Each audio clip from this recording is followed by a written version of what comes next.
Tonight, Halloween vinyl. You're tuned into the Audio Files.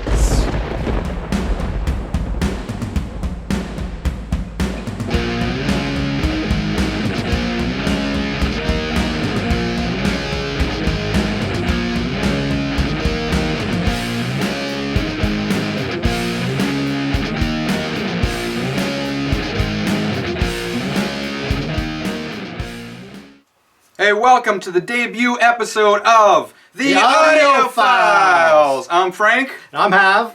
And like I said, this is our debut episode. And yeah, we're looking forward to it. You know what, Frank? This is an awesome time to have a debut episode.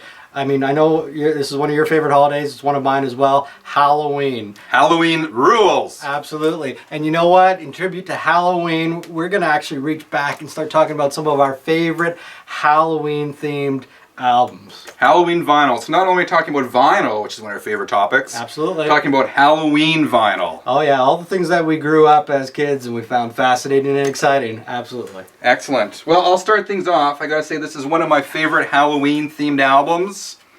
Alice Cooper, Welcome to My Nightmare. This is Alice's first solo album back from 1975. And the title track, Welcome to My Nightmare, is not particularly heavy, but there's something about it. I mean, obviously it's Welcome to My Nightmare, so... Oh, absolutely. You know what? It truly is a classic album. And I'll admit, I was so terrified watching Alice Cooper when he was on the Muppet Show.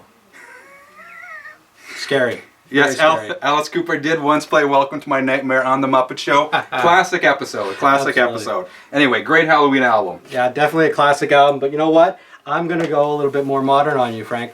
So Alice is a great representation of late 70s, 80s horror-inspired kind of music. So I'm going to go with something a little bit more modern. The modern version, I would say, is Rob Zombie. For sure. I mean, he takes his name, again, his old band from the horror movie White Zombie.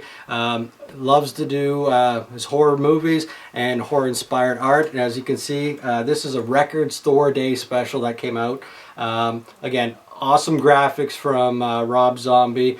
It's totally Rob Zombie right from the get-go. But what's special about this one is not only is the artwork, and it's a 10-inch vinyl that was released on Record Store Day, but it's actually red vinyl, yeah. But to top it off, it actually plays in reverse. So what I mean is you don't put the needle on the edge and it works its way in. Actually, you have to do the opposite, and it goes backwards. I think this is Rob's way of trying to say playing your record backwards, like they always used to tease everyone about playing the music backwards, and you'll hear all kinds of messages. So. Reverse groove, how cool is that? I love this record, I agree with you. Awesome pick. Yeah, great pick, thanks.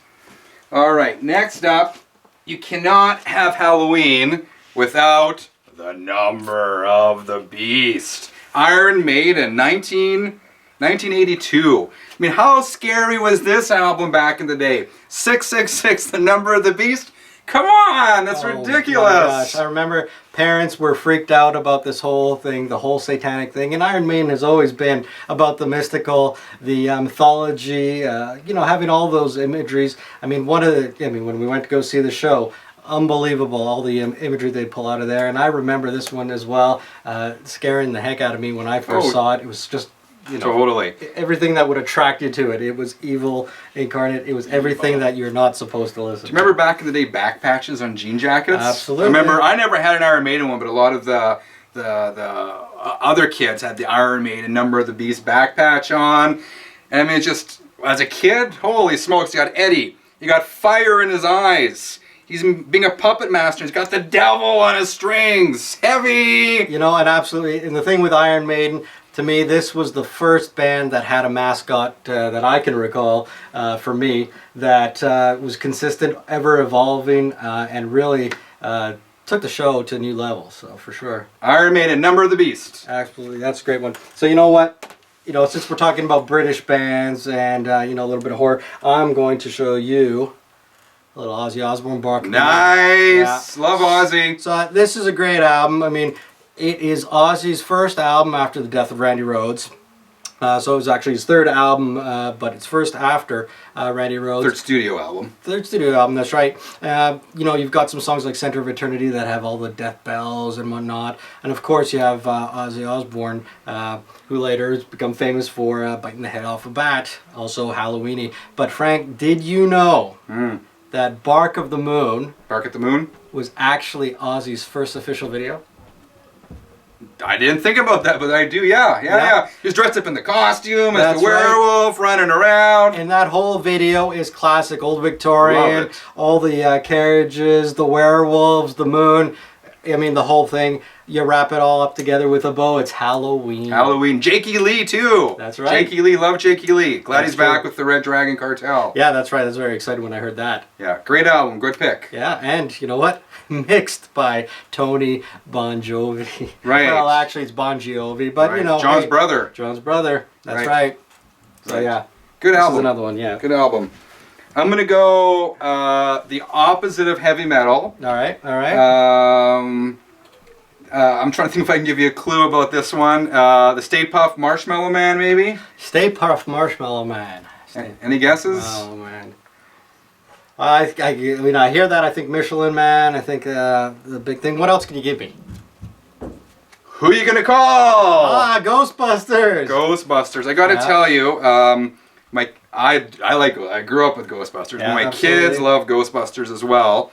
And this was also originally a Record Store Day release last year. Yeah. And it was in such limited quantities, I couldn't get a copy, and they're going for insane prices on eBay, $80. But it was not an exclusive Record Store Day, it was a Record Store Day first. All right. And I actually found it this summer at Hot Topic of all places. But it's identical, honestly, to the Record Store Day one. All it's missing is the Record Store Day sticker. But what's really cool about this is it glows in the dark. Oh, now that is cool. That's right. The vinyl itself actually glows in the dark. Wow. A bit of a novelty, but it's cool. I like it. And Ghostbusters, it's Halloween to me. Yeah, absolutely. It was one of the first movies I saw that was in the horror genre. That was family friendly, if you will. Yeah, that was a great album. And you know what? Everybody still remembers that song, Ghostbusters. Ray Parker Jr., where is he now? Well, hey, I didn't say you remember him, just the album and the song. Yeah, who are you going to call? Ghostbusters. Good pick, good pick. You know what? You were talking about Alice Cooper a little bit, and I was writing you a little bit about his appearance on The Muppet Show.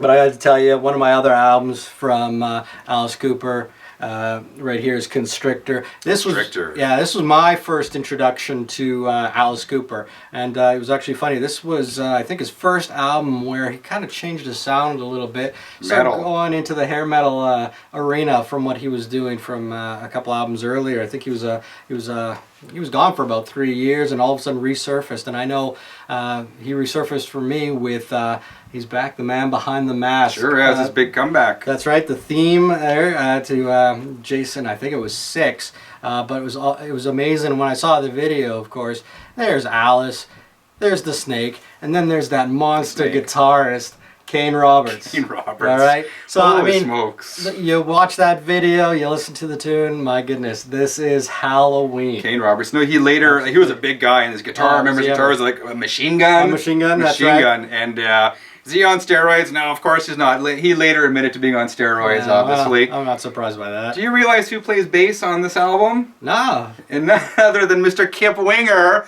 So you're making fun of me for my selection. Basically had the band Winger backing him on. The keyboard player too went on to Winger. This is a Winger album with Alice Cooper on it. Okay. Well, I guess I should take that back about the Muppet Show after that. I've been schooled. All right. Honestly, great album. I love it. Teenage Frankenstein. Right. Awesome songs. All right, I'm gonna go for a soundtrack, and I gotta tell you, I watched this movie again last night. I'll give you a hint. It's got the dude who played Skippy on Family Ties. Skippy on Family Ties. Well, you know what? You always had the Nightmare on Elm Street, maybe? No. It had, as brief appearances, it had Ozzy Osbourne playing a TV evangelist. Oh, and none other Mr. Gene Simmons playing a radio DJ. I'm thinking Jack-o'-lanterns. No. Trick or Treat. That's right. Oh, You know, my goodness. I gotta tell you, this movie is so bad. That's what I remember. So bad it's good. Honest, it's a movie about a teen. It came out in 1986, I think. And it's about this nerdy kind of Skippy, right? Yeah. Kind of a big metal fan in high school. The jocks were teasing him, and his idol comes back from the grave and gets him to and starts killing people. Oh god. It's ridiculous, but. Yeah, on the soundtrack's actually all by the band Fastway. Remember Fastway? Fastway. Fast I haven't Eddie heard that Clark. name in a long time. I'll be honest, to me, the music is kind of cheese hard rock. You know, it's kind of like Fastway, Black and Blue, all these bands. They're kind of like generic. Generic. Generic is probably the best term for that. It was an for sure. A-level hard rock, but Halloween, Trick or Treat, you gotta love it. Look how crazy this is. It's playing an old BC Rich. There's fire. There's pumpkins. It's metal. It's Halloween. Wow, that definitely looks like a metal and a Halloween. I like the way they have the fire there coming out to look like a pumpkin. They do. Check that out. That's pretty good. That's a cool cover. I'll give you that. Trick or Treat Halloween. And I found this at a garage sale for $1. $1. Can you imagine someone selling this for $1? Oh, what were they amazing. thinking? You know what? They were thinking they're getting $1. Trick or Treat. Good stuff. Awesome. Well, you know what? Speaking of garage sales, the next one I have is actually I picked it up at a garage sale as well. And you're not the only one that can branch out beyond the typical hard rock scene to come up with something absolutely terrifying. So this one is absolutely terrifying. I'm anxious to see what this is. All right. It's called Children of the Unicorn, okay? And this album came out by the Irish kidding me. Rovers. You're kidding me. You know, a roving band of miscreants out there. They're talking about Puff the Magic Dragon. Right. Puff the Magic Dragon, right? That's right. Isn't this a fairy tale or a children's song? Yeah, that's well. Then there's they talk about the Red Baron. Right. You know, they talk about the Sandman. The Purple People Eater, and Leprechauns. And I'll show you the back. This is the most awesome. There they are dressed up as leprechauns. The most terrifying album. So are you serious about this? No, absolutely not. I just wanted to yank your chain there. I know it was a K-Tel record. Yeah, it absolutely K-Tel. was. You know, a little homage to the hometown there out in Winnipeg. Right, Winnipeg, K-Tel. No, you know what, Frank? I got to say that I think the albums you've picked have been real quality picks and probably better picks than mine overall. But I think I have something to tie us up here in terms of you know, different records that the Ultimate Halloween album. I think I found the Ultimate Halloween album. Ultimate Halloween album. Ultimate Halloween It's album. not Trick or Treat? It's not Trick or Treat.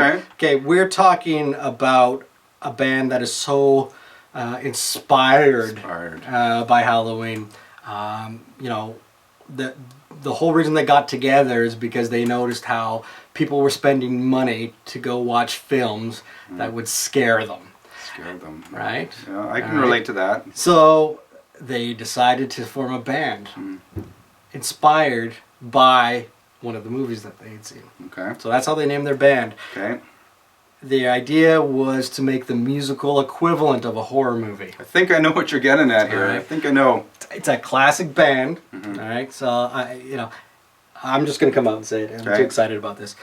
It's Black Sabbath. Black Sabbath! It's the original one. They named their band after a horror movie. The whole idea was to come up with the musical equivalent of a horror movie. Geezer Butler, the bass player, all his songs were inspired by horror movies and that phantom black silhouetted thing that he saw at the end of his What is bed. this that stands before me? You betcha. Then you've got a really creepy album cover. I love that album cover. Know? Then you start listening to it, right? You've got all kinds of... you start off with Black Sabbath, the lightning, the thunder. It all goes there. This is the band that has been credited for starting... heavy metal. It's the first band that actually used the the tritone, the Devil's Note. Right. Yeah. And then to top it off, it was released on Friday the 13th. Was it? It was. Nice. Absolutely. Nice. So everything about this album, from the band name, the band, their inspiration, the songs, the cover, this to me is the ultimate Halloween album. You know, I'll give it to you. I love this album. Basically, this album here, 1969, 1970 was the invention of heavy metal. That's right. Right? That's They invented heavy metal. Tony Iommi, that song, Black Sabbath, so creepy. I mean, as a kid, this spooked me out, and it still spooks me out. Absolutely, and let's keep in mind who was the lead singer. Mr. Osbourne, Ozzy. Ozzy himself, so he continued that trend, and they're still even touring to this day. And you know what? It's not just the song Black Sabbath. There's other tracks on here. NIB, which some people say stands for Nativity in Black. Yeah. It's a song about the devil falling in love with a human girl. There you go. There you go. So yeah, for me, absolute classic album from the band, the sounds on it, the album cover, the inspiration, everything about it is really what you want to see in a band that says, hey, this is a Halloween-inspired album. So this is definitely one for me that definitely fits that bill. Awesome choice. You win, hands down. I vote right. this the best heavy metal record, not even heavy metal, the best Halloween-themed vinyl record of all time. Black Sabbath debut. We got it. Excellent pick. Perfect. All right. Thanks, man. Thanks for joining us, guys. If you like this, please subscribe to this channel. Underneath there's a comment section. Please comment. We'd love to hear from you. Thanks again for watching, and join us back. We'll do this again very soon. Absolutely. All right. Take care. See you later.